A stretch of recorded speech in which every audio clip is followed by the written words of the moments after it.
Well. Welcome to a brand new edition of The Rundown with Ramon. My name is Ramon Ray, your host for today. And it's a special episode of The Rundown with Ramon because you are here. We've got a lot in store for you. So buckle up, hold on to your seats, and let's get ready for another episode of The Rundown with Ramon. What are we going to talk about today? Well, a few things that I hope you find interesting. One, is your speaking style costing you money? How you speak, is it really hindering you or not? Why holding attention isn't a worthwhile content strategy anymore? Ooh, that's going to be good. Micro influencers versus macro influencers. Which is right for your brand? We're going to talk about the power of unlocking customer loyalty, 5 core motivations powering personalized marketing, 20 guiding principles more business leaders should live by, 5 hidden signs of high functioning depression. Ooh, this is going to be a good episode. Crafting great social media videos that get views and how to plan an exit strategy for a business. What should I eat before and after exercise? Again, everybody, this is The Rundown with Ramon. Glad you're here today. We have an exciting episode for you today, so buckle up and get ready. Here we go. I'm excited to bring this to you, and I hope you're enjoying it as well. So again, if you're just joining, my name is Ramon Ray. Started 5 companies, sold 3 companies, authored 5 books. Here to do one thing alone, give you the top 10 things, 12 things, 2 things, 4 things, 20 things, depends on the episode, you need to live your best life or start or grow your business. And indeed, this is The Rundown with Ramon. So let's get with it today and jump on in right now. Ding, ding, ding, ding, ding, ding, ding. Is your speaking style costing you money? That is the operable question of the day. Is your speaking style costing you money? Our friends at Brains, Lisa Hugo, in fact, I was recently on Lisa's podcast. She says, you know those little speaking quirks that you think no one notices. The ums and ahs, the vocal fry, the questioning lilt at the end of sentences. Well, people notice, says Lisa Hugo. And those subtle speech patterns you picked up over the years are likely costing your business without you even realizing it. When your speaking style distracts from your message or makes you seem unsure, disinterested, or just plain annoying, you turn off potential customers and clients. But here's the good news. Speech patterns are learned, which means they can be unlearned, says Lisa. With practice and intention, you can change the way you speak. And that small change can lead to big rewards like more credibility, confidence, and cash. So keep reading, and it goes on with the Brains article. But the thing is that ums and ahs, these are things we do subconsciously without thinking. Descending melody patterns. I haven't heard that one, but that's an interesting one. Do you sound sad, bored, or disinterested when you speak? Uptalk. Ending sentences with an uplift like, hey, I want to go to the store. Do you want to go? I guess doing that a lot can be a bit weird. Vocal fry, dropping your voice into a creaky register at the end of a phrases. Lack of variety, additional considerations, and more. Listen, your voice can hinder or your voice can help what you're doing. Your speaking style can help what you're trying to deliver, the message you're trying to convey, or guess what? It can hinder it. Again, if you've just joined, my name is Ramon Ray, and this is The Rundown with Ramon. Ding, ding, ding, ding, ding, ding, ding. Why holding attention isn't a worthwhile content strategy anymore. Ooh, I thought we were in the world of capturing attention. I still think that's the case, but let's see what our friends at Content Marketing Institute say. You'd think that a new company with the resources of OpenAI would have a straightforward path to building trust. They had no legacy brand problems to unwind, no historical goes on. OpenAI, the company behind ChatGPT, seems determined to avoid the straightforward path to trust. So it seems like what we're hearing is that it's not so much the attention economy, It's actually building trust. And I do think both are true. I think before you can get trust, you need to indeed capture the attention of the customers you wish to serve. Some liken attention to currency. Now its value is waning compared with a much more rival trust. And here's how I would edit this and say it this way. I think attention is very important. Getting the attention of the ideal customer who you wish to serve. But I think after you get their attention, then as I say in Celebrity CEO, you need to quickly move to the aspect of gaining their trust. When I talk about Celebrity CEO, building your personal brand, get attention, build trust, and then make the sale. So as you're thinking of going on in your business, as you're thinking of how you're marketing, as you're thinking of how you're connecting to other people, yes, get attention. But as our friends say at the Content Marketing Institute, don't forget, definitely build trust. Build trust and make a connection. Again, thank you so much for being here. This is the Rundown with Ramon. All we ask is for an insy little bit of your time to give you the top things you need to know to build your best life or start or grow your business. Ding, ding, ding, ding, ding, ding. Micro influencers versus macro influencers. Which is right for your brand? Influencer marketing is a powerful tool that brands can use to connect with their target audiences. Though mega celebrities often steal the macro influencer spotlight, marketers should also be looking at micro influencers. Their authentic connections with niche audiences can be the secret sauce that takes your brand to the next level. Yes, macro influencers that reach gazillions of people are important indeed. That reach is important. But I've been hearing more and more the micro influencers that might have a stronger reach, that could lead to deeper engagement with your audience. So if you're a business and you're doing the Facebook ads, maybe or maybe not, you have a sales team, maybe you're posting good content online, maybe you have your lead magnet, maybe you have a book, you're doing events, you're doing all the things, and you're saying, what else should we be doing or considering? It could be influencer marketing, finding the one or two or three or four influencers in your brand who might be of interest to help you take things forward. So don't just look at those with the large pop of following.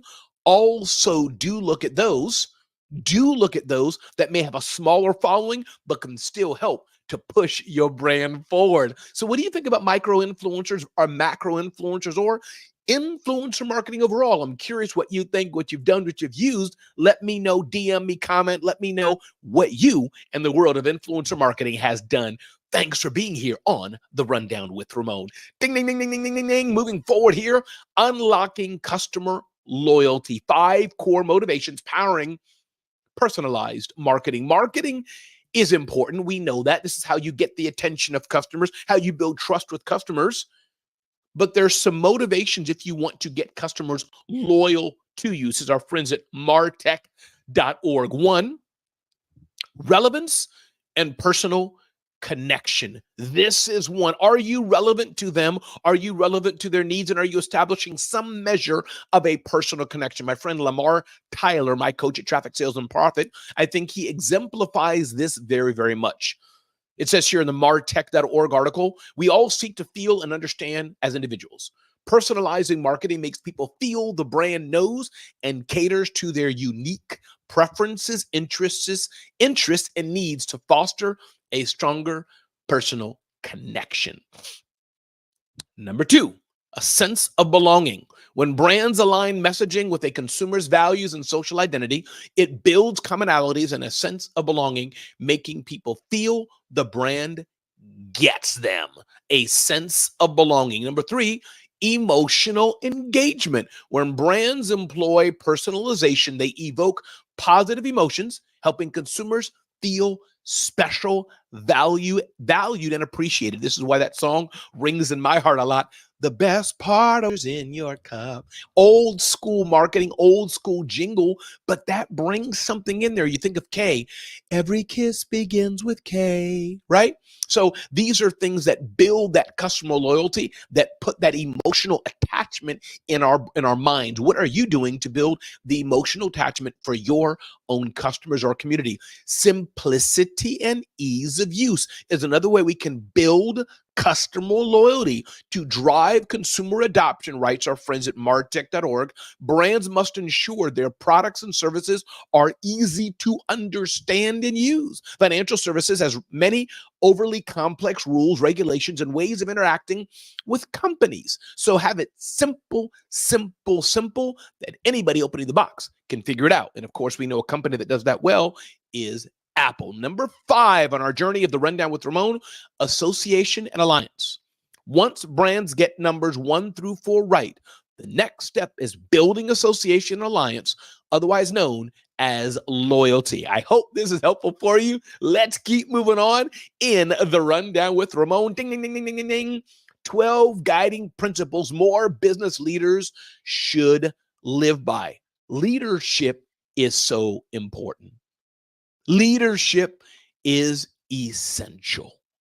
The more we're doing things based on good leadership, the better the world and our businesses, our families will be. And leaders, of course, develop other leaders for good or for bad. Leaders lead people, set the vision, the mission of a whole company or a department or a unit or a project. But leaders are important. What are some guiding principles that leaders should live by, says our friends at Forbes? 1, prioritize ethical integrity. Number 2, align around a clear vision. Number 3, uphold clear communication. Number 4, invest in long-term partnerships. Number 5, embrace a customer-centric mindset. Number 6, listen intentionally, not passively. Listen with intention. Number 7, add value for stakeholders. Set transparency as a foundation. Build trust. Embrace an entrepreneurial mindset. Communicate openly and with respect. Care for the entire team. Foster a culture of continuous learning and development. Adopt radical transparency.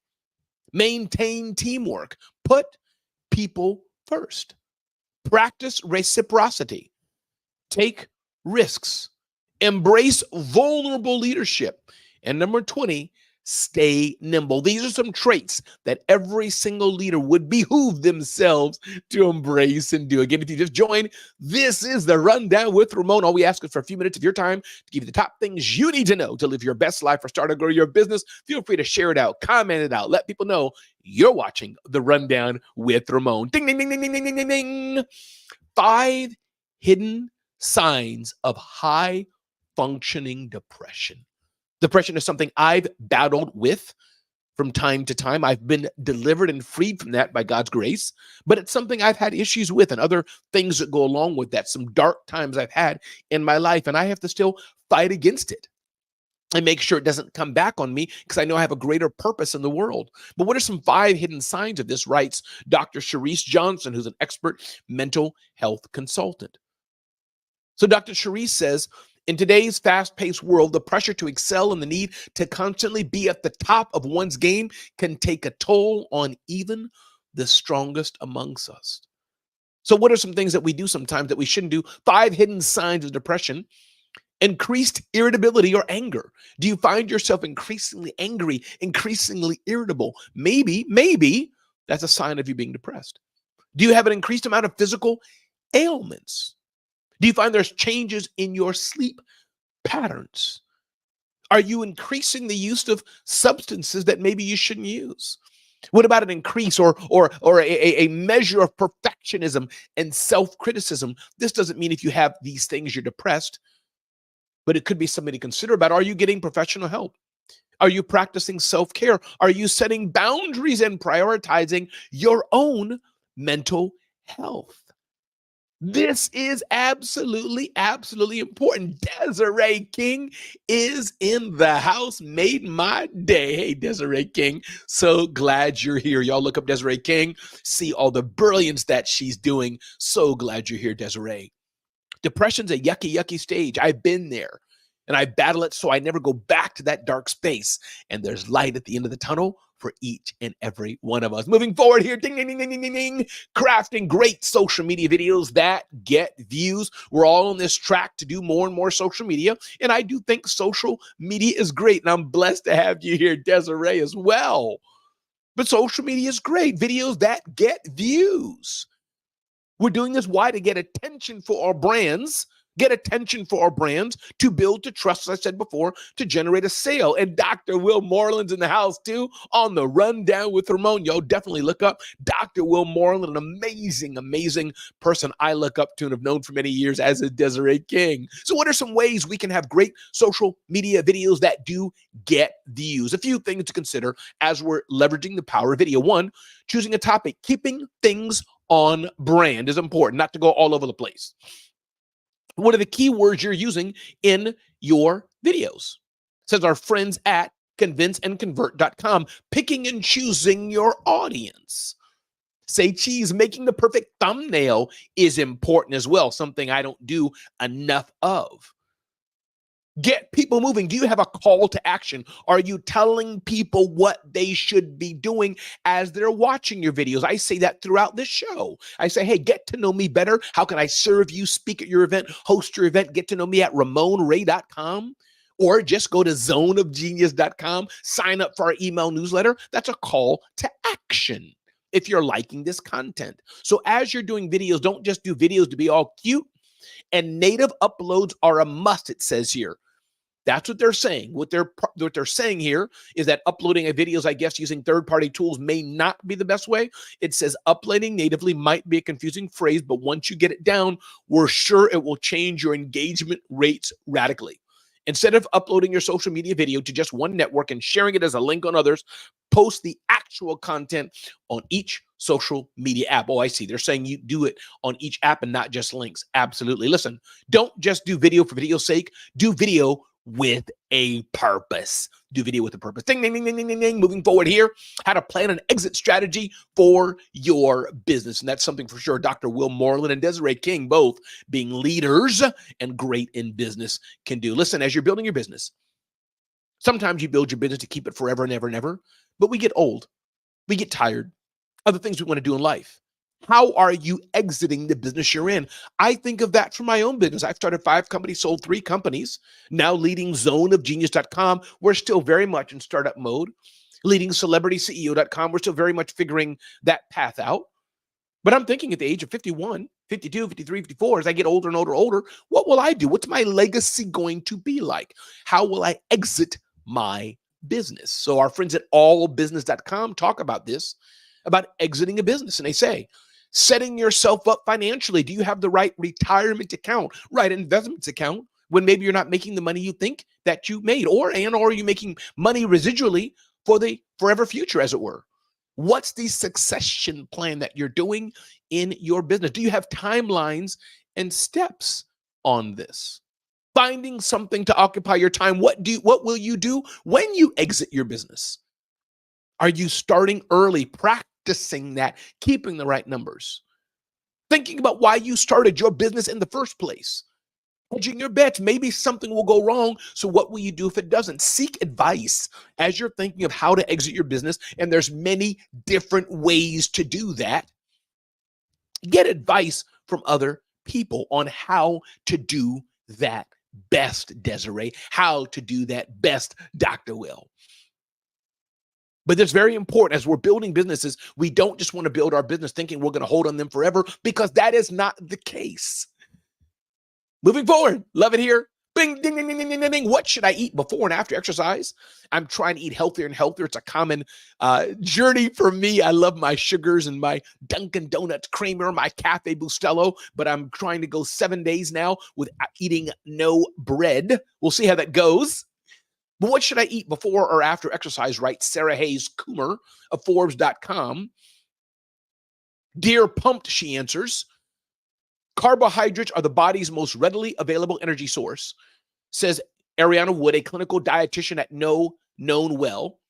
The ability to maintain your energy during exercise relies primarily on glycogen stores in your muscles and liver that are fueled by ingesting carbohydrates before, during, and after workouts. Now, you should consult for sure with your medical doctor, your medical provider. This is not medical advice, but giving you some tips, things I'm reading here from Forbes with how maybe we can live better lives. But you should do your own research. Explore protein powders. That's one.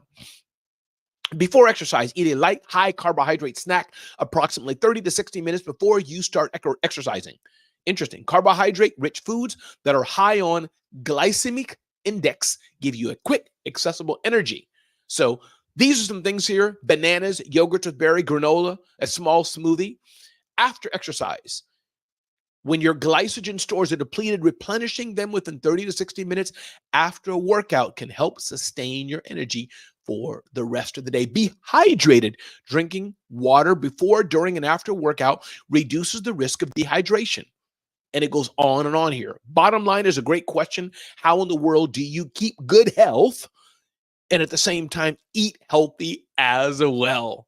Listen. My name is Ramon Ray. This is The Rundown with Ramon. If you've enjoyed this episode, I encourage you to go to The Rundown with Ramon. If you've enjoyed it, check us out at zoneofgenius.com. We have more information like this. Definitely I ask you to remember, be clear on what you really, really want in business and in life. Ask yourself, do you even want to be in business? Understand there's no music, there's no soundtrack in life or business. Are you hungry enough to get to where you need to be? Your pricing, premium or cheap? Ask yourself, what do you do best? What do you do best? Because if you can know what you do best and the exact place your talents and gifts and skills, and you can get paid doing it, you'll never work a day in your life. And you have to have the strategy around it. You don't just want to hustle, you want to smart hustle. But the key is, what do you do well? How can you add strategy to it, get paid to do it, giving somebody else a solution to the problem they have? That is how you can live your perfect life, being a better father, better mother, better parent, better child in your business. Listen, or in your family, rather. My name is Ramon Ray. This is The Rundown with Ramon, and I'm so glad you've taken the time to be with me today. Go out and tell somebody else they matter, tell somebody else they care. Make the world a better place, because we need people like you. Thanks for watching The Rundown with Ramon.